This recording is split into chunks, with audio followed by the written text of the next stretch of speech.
All right. So when I was talking with Elizabeth about today, she did ask me to put on my policy prowess hat and talk a little bit about where we've been with food as medicine and where we're going. And so let's talk a little bit about where we've been. It allowed me the opportunity, as I was making my 4-hour pea soup drive from one state capital, Jefferson City, to this state capital, to really think about the journey that we've been on with food as medicine. Can you advance it for me?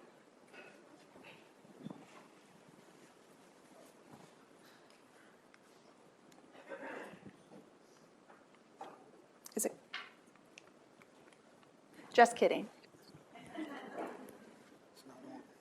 Oh. It's always the little things that get me, like power buttons.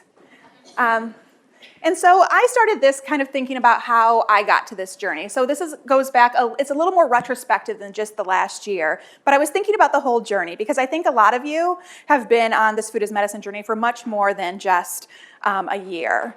And so personally, I remember it being this bright new concept that I heard about for the first time in 2017. And it was thanks to NPR, which is where I hear about a lot of new things happening in this world.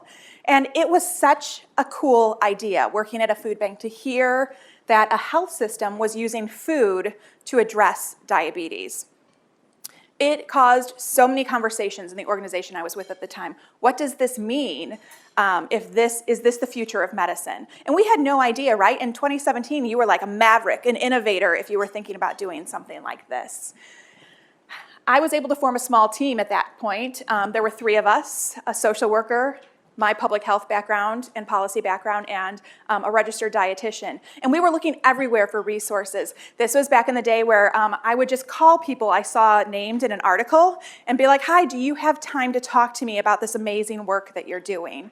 And so it was a lot of phone calls with individuals who were also experimenting in this space. We were thrilled. Was anyone else at this Healthy Eating in Practice conference in Asheville? Yes. Oh, did you? It was amazing. It was beautiful. It was at the Grove Park Inn. It was astronomically expensive. It was $1,500 a person. I worked at a nonprofit. We got our whole team of 3 to go, and just as an aside, we had to share one room at the Grove Park Inn. So I hadn't been working very long with the social worker, but we shared a bed, and I woke up and she was running her hands through my hair. And I was like, and she said, I just had the strangest dream that I was petting a dog. And I was like, no, and she kind of and she realized her hand was stuck in my hair. We have been bonded since that experience. But this was an amazing conference for us because it was the first time we got to get in a room with 100+ people who were also doing this work across the country and really get that slice of what kind of work was going on. It was so invigorating. I tried to find the logo and things from it, but this was really what set us on our path in terms of building our program. Highly recommend the Grove Park Inn. It's a beautiful setting. Also, bring someone who you don't mind sharing a bed with. And then it was like, okay, Massachusetts was leading the pack. Do we have anyone from Massachusetts here today, Elizabeth? Joining us on the phone in about 5 minutes. Great. So food is medicine. They came out with a state plan. It was amazing. I think this was 2019. It was the first time we'd seen a state plan. A state was putting into action what they wanted to see happen.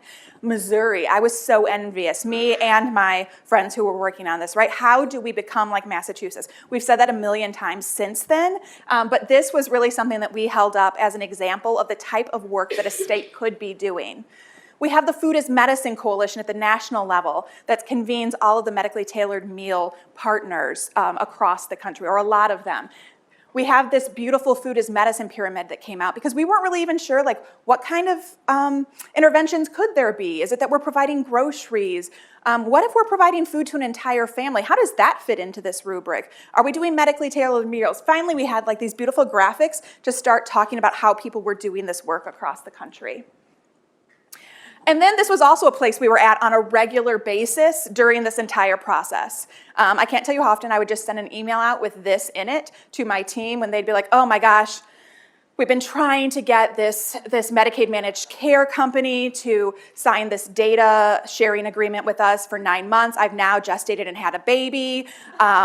Why can't we figure out how to share this data? And I would just send back, everything hurts and I'm dying. Like this was just, we just lived in this place, but it was also an exciting place. If we were gonna die, it was a good reason to die. And then we really started seeing things pick up, right? So a lot of things were happening at the state level. We saw people convening themselves to do conferences.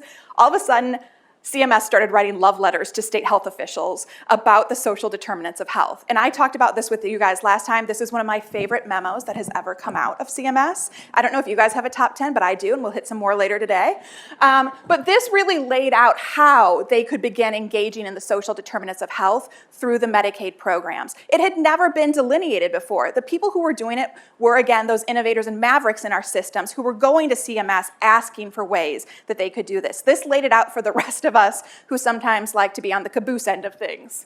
And then some of you will be staying, we'll be talking with Aspen Institute. They convened this amazing national panel of researchers and implementers to create this first ever research action plan so that we could start as a country really looking at how we were looking at these projects, how we were evaluating them for the purpose of really creating that strong foundational base that we were going to need for this to become a reimbursable healthcare service, right? So this is the outline for how we should be doing things.